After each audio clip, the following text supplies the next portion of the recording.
Students आज हम पढ़ेंगे general characteristics of organic compounds के ऑर्गेनिक कंपाउंड्स के जनरल कैरेक्टरिस्टिक्स क्या हैं जी। ठीक है, उससे पहले हम बात कर लें कि जो केमिकल कंपाउंड्स होते हैं वो किस तरह के होते हैं। केमिकल कंपाउंड्स में हम देखते हैं कि कुछ ऑर्गेनिक कंपाउंड्स होते हैं, ठीक है जी, और कुछ जो है वो इनऑर्गेनिक कंपाउंड्स भी होते हैं जी। इनऑर्गेनिक कंपाउंड्स क्या हैं और ऑर्गेनिक कंपाउंड्स क्या हैं, इसको आज हम ब्रीफली स्टडी करेंगे और उसके बाद हम टॉपिक पे आएंगे कि जो ऑर्गेनिक कंपाउंड्स हैं उनके जनरल कैरेक्टरिस्टिक्स क्या हैं। ऑर्गेनिक कंपाउंड्स को जब हम देखते हैं तो ये ऐसे कंपाउंड होते हैं जिनकी जो ओरिजिन की अगर हम बात करें तो हम कहते हैं कि ये प्लांट्स या एनिमल्स से जो कंपाउंड हासिल हों उन्हें हम ऑर्गेनिक कंपाउंड्स कहते हैं। ठीक है जी, प्लांट्स या फिर animal, plants and animal, plants और एनिमल से जो कंपाउंड हासिल हों उन्हें हम कहते हैं कि वो ऑर्गेनिक कंपाउंड्स हैं। इसी तरह हम इनऑर्गेनिक कंपाउंड को कहते हैं कि वो मिनरल ओरिजिन है। ठीक है जी, मिनरल ओरिजिन जो होते हैं, जो मिनरल से हासिल हों, हम उन्हें कहते हैं कि वो इनऑर्गेनिक कंपाउंड्स हैं। तो ये तो एक जनरल सा पैटर्न आ गया कि केमिकल कंपाउंड्स दो तरह के हैं, ऑर्गेनिक कंपाउंड्स हैं, इनऑर्गेनिक कंपाउंड्स हैं। मगर हम अभी इनऑर्गेनिक कंपाउंड्स को डिस्कस नहीं करेंगे, बल्कि अभी हम बात करेंगे ऑर्गेनिक कंपाउंड्स की। तो ऑर्गेनिक कंपाउंड्स की अगर हम ओरिजिन की बात करें तो ओरिजिन में हम देखते हैं कि ऑर्गेनिक कंपाउंड्स की हमने बात की कि ये प्लांट्स और एनिमल से हासिल होते हैं। इनका सोर्स क्या है कि ये प्लांट्स और एनिमल से जो है वो हासिल होते हैं। इस चीज को हम यहाँ इधर भी रख सकते हैं कि प्लांट्स एंड एनिमल, ओरिजिन इनकी क्या है जी, प्लांट्स एंड एनिमल। इसके बाद हम बात कर लेते हैं कंपोजिशन की कि जो ऑर्गेनिक कंपाउंड हैं उनकी कंपोजिशन क्या है। ठीक है जी, तो ऑर्गेनिक कंपाउंड जो होते हैं उनमें जो कार्बन होता है, कार्बन जो है वो लाजमी तौर पे पाया जाता है, एसेंशियल कॉन्स्टिट्यूएंट होता है कार्बन। ठीक है जी, इसके साथ आपको हाइड्रोजन भी नजर आएगा। मोस्टली जो ऑर्गेनिक कंपाउंड्स हैं उनमें हाइड्रोजन भी आपको नजर आएगा। तो आप कलेक्टिवली हम क्या क्या कहते हैं कि हाइड्रोकार्बन्स। ठीक है जी, जब कार्बन और हाइड्रोजन आपस में कंबाइन हों और इस तरह के जो कंपाउंड हों जिनमें कार्बन और हाइड्रोजन हों तो हम कहते हैं हाइड्रोकार्बन्स। ठीक है जी, हाइड्रोकार्बन्स। ठीक है, तो इनकी कंपोजिशन में हम ये भी देख लेते हैं कि इसमें और भी एलिमेंट होते हैं। उसमें हमारे पास नाइट्रोजन भी है, उसमें हमारे पास ऑक्सीजन भी है, मैं इनके लिए सिंबल यूज कर रहा हूं इनकी। इसी तरह सल्फर भी मौजूद हो सकता है। इसी तरह हमारे पास हेलोजन्स फैमिली के, फर्ज किया क्लोरीन में लिख लेता हूं, क्लोरीन हो सकता है, ब्रोमीन, फ्लोरीन, क्लोरीन, ब्रोमीन और आयोडीन, ये हेलोजन फैमिली से ताल्लुक रखते हैं।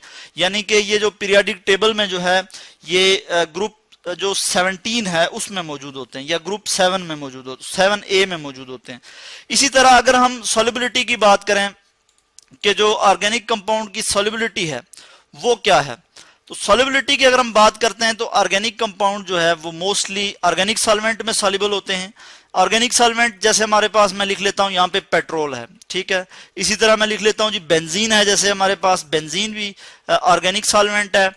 ईथर है हमारे पास। ठीक है जी, ईथर आ गया हमारे पास, ETHER, ईथर मैंने लिख लिया। और इस तरह के जो होते हैं वो क्या हैं, ये सब इस तरह के जो हैं ये ऑर्गेनिक सॉल्वेंट हैं, इसमें ये सॉल्युबल होते हैं। ठीक है, इसी तरह अगर मैं देखूं कि इनमें लिंकेज किस तरह की होती है, बर्निंग किस तरह से होती है, तो इनमें जो है वो कोवलेंट लिंकेज होती है। ठीक है, यानी कोवलेंट बॉन्ड होता है इनमें। और कार्बन की एक खास प्रॉपर्टी है कि ये सेल्फ लिंकेज प्रॉपर्टी है। इसी वजह से जो ऑर्गेनिक कंपाउंड्स हैं उनकी एक लार्ज क्वांटिटी है, वो एक बड़ी तादाद में पाए जाते हैं, तो कोवलेंट लिंकेज करते हैं। ठीक है जी, ऑर्गेनिक कंपाउंड में कोवलेंट लिंकेज होती है। जैसे मैं देख लेता हूं कोवलेंट लिंकेज में क्या होता है कि जो शेयरिंग ऑफ इलेक्ट्रॉन होती है, म्यूचुअल शेयरिंग ऑफ इलेक्ट्रॉन होती है। जैसे कार्बन है तो कार्बन के आउटर मोस्ट शेल में 4 इलेक्ट्रॉन होंगे। ठीक है जी, 4 इलेक्ट्रॉन है, इसको और भी 4 इलेक्ट्रॉन चाहिए कि वो अपना आउटर मोस्ट शेल जो है उसमें ऑक्टेट पूरा करे। ठीक है, तो वो 4 इलेक्ट्रॉन वो हाइड्रोजन से लेगा तो ये क्या आ जाएगा जी, ये हमारे पास आ जाएगा मीथेन, CH4। मीथेन कहते हैं इसे, ये ऑर्गेनिक कंपाउंड है। ठीक है जी, और ये इसमें क्या हुआ कि ये शेयर्ड पेयर है, यानी म्यूचुअल शेयरिंग हुई है इलेक्ट्रॉन्स की। तो इसमें क्या होता है कि जो ऑर्गेनिक कंपाउंड्स होते हैं उनमें कोवलेंट लिंकेज होती है। ये जो है ये जनरल कैरेक्टरिस्टिक्स है किसका जी, ये ऑर्गेनिक कंपाउंड्स। हमने अभी तक बात की कि ओरिजिन की बात की कि जो ऑर्गेनिक कंपाउंड्स हैं वो प्लांट्स और एनिमल से हासिल होते हैं, हम लेबोरेटरी में भी प्रिपेयर कर सकते हैं, मगर एक मेन जो ओरिजिन है इनकी प्लांट्स और एनिमल्स हैं। ठीक है जी, यानी जो लिविंग थिंग्स हैं। इसी तरह हम अगर कंपोजिशन की बात करें तो उसमें कार्बन है, हाइड्रोजन है।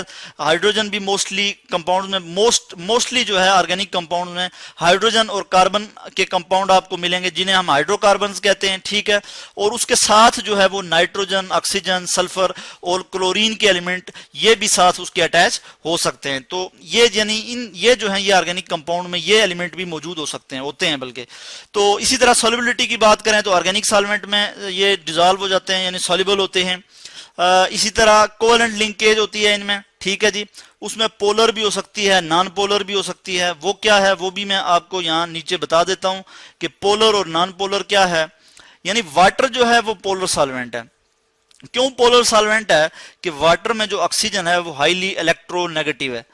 वाटर में जो ऑक्सीजन है वो हाईली इलेक्ट्रोनेगेटिव है। इलेक्ट्रोनेगेटिव मतलब उसमें शेयर्ड पेयर ऑफ इलेक्ट्रॉन को अपनी तरफ अट्रैक्ट करने की सलाहियत ज्यादा है, ठीक है जी। ये ऑक्सीजन के ऊपर दो लॉन पेयर होते हैं। लॉन पेयर क्या होते हैं कि जो नॉन बर्निंग इलेक्ट्रॉन पेयर होते हैं। और ये क्या है कि ये जो ऑक्सीजन है, ऑक्सीजन जो हाइड्रोजन के साथ शेयर कर रहा है जो इलेक्ट्रॉन पेयर अपना, उसको अपनी तरफ ज्यादा मजबूती से खींचेगा, अट्रैक्ट करेगा, जिसकी वजह से ऑक्सीजन पे पार्शियल नेगेटिव चार्ज आ जाएगा और हाइड्रोजन पे पार्शियल पॉजिटिव। इसी तरह यहां भी यही होगा और क्या हो जाएगा कि एक पोलैरिटी डेवलप हो जाएगी, पोल बन जाएंगे। इसीलिए हम वाटर को कहते हैं पोलर सॉल्वेंट।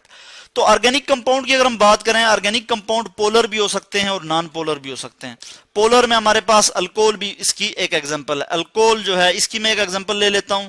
इसमें चूंकि अल्कोहल में ऑक्सीजन मौजूद होता है और ऑक्सीजन जो है वो हाईली इलेक्ट्रोनेगेटिव है हाइड्रोजन की निस्बत, तो वो क्या है कि वो इलेक्ट्रॉन पेयर को अपनी तरफ अट्रैक्ट करता है।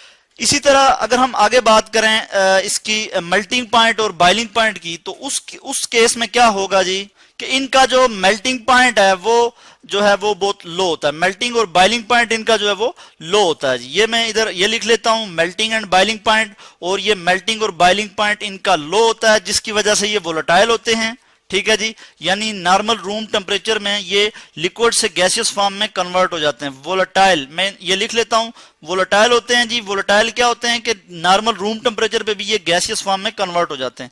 उसके बाद इलेक्ट्रिकल कंडक्टिविटी की अगर मैं बात करूं तो इलेक्ट्रिकल कंडक्टिविटी इनकी पुअर इलेक्ट्रिकल कंडक्टर होते हैं, ठीक है। इलेक्ट्रिसिटी के पुअर कंडक्टर होते हैं, ठीक है, क्योंकि जो इनऑर्गेनिक कंपाउंड्स होते हैं उन वो आयोनिक कंपाउंड्स होते हैं, मोस्टली उनमें आयन बनते हैं, ठीक है। जैसे मैं अगर एग्जांपल ले लूं कॉमन साल्ट की NaCl की, ठीक है, तो Na पे पॉजिटिव चार्ज होगा और Cl पे नेगेटिव चार्ज होगा।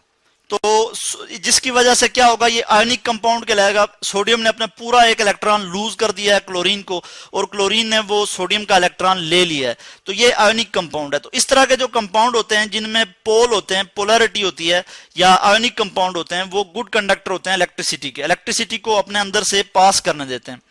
तो जो ऑर्गेनिक कंपाउंड है ये पुअर कंडक्टर हैं इलेक्ट्रिसिटी के जी, ठीक है। मैं यहां लिख लेता हूं पुअर कंडक्टर, ठीक है।